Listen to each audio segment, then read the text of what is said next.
TTV Dinakaran செய்தியாளர்களை சந்திக்கக்கூடிய இந்த காட்சிகளை பார்க்கலாம். இந்த கள்ளச்சாராய சாவுக்கு முழு காரணம் ஏன்னா நான் 2-3 நாளாக விசாரிச்சு தான் இன்னைக்கு வர்றேன்.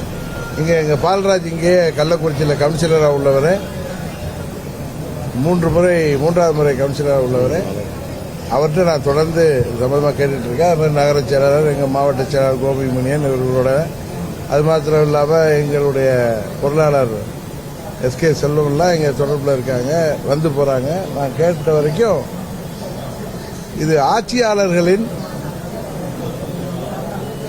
என்ன சொல்ற ஃபெயிலியர் தான். அது இந்த கவர்மெண்ட் ஃபெயிலியர். இது அதற்கு முழு காரணம் இங்க ஆளுங்கட்சியை சேர்ந்த நிர்வாகிகள், சட்டமன்ற உறுப்பினர்கள், அதற்கு பொறுப்பு ஏற்றிருக்கின்ற அமைச்சர், இவர்கள் தான் காரணங்கிறது கிளியரா தெரியுது.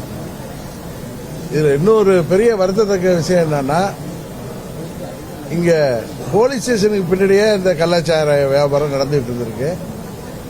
இது எப்படி உளவுத்துறை மூலம் முதல்வருக்கு போய் சேர்ந்துச்சா, முதல்வர் கவனத்திற்கு போனதா, இல்ல முதல்வர் தெரிந்தும் கண்டுகொள்ளாம விட்டாரா, இல்ல அவரால் கண்டிக்க முடியவில்லை? ஏன்னா முதல்வர் பலமுறை பொதுவெளியில் புலம்பியதெல்லாம் நான் தொலைக்காட்சியிலே பார்த்திருக்கோம்.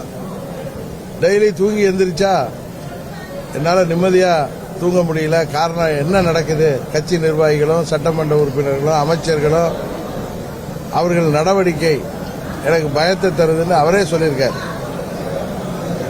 இதற்கு இந்த கள்ளச்சாராய சாவுகளுக்கும் அன்னைக்கு கூட பார்த்தோம், மாவட்ட கலெக்டர் அப்படியெல்லாம் பேட்டி கொடுத்தது. இதெல்லாம் பார்க்கிறப்ப ஆளுங்கட்சியுடைய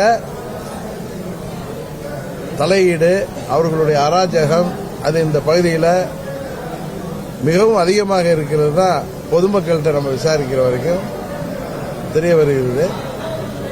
இங்க சட்டமன்ற உறுப்பினர்களாக இருப்பவர்கள், திமுக நிர்வாகிகளாக இருப்பவர்கள், இவர்கள்தான் இது போன்ற 57 உயிர்கள் இதுவரை போனதற்கு முழு காரணம். காவல்துறை செயல்பட விடாமல் அவர்களை தடுத்து வைத்திருந்தது இந்த திமுகவை சேர்ந்த நிர்வாகிகள் தான்.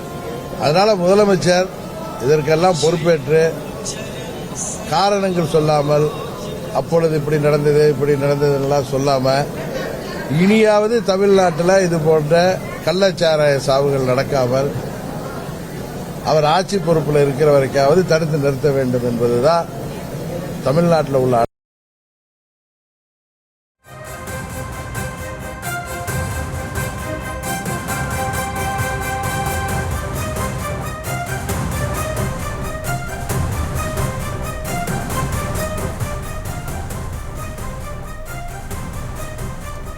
அமமுக பொதுச் செயலாளர் டிடிவி தினகரன் கள்ளக்குறிச்சியில் மருத்துவமனையில் செய்தியாளர்களை சந்தித்த காட்சிகளை பார்த்தும் விவரங்களை பின்வரும் செய்திகளில் விரிவாக பார்க்கலாம்.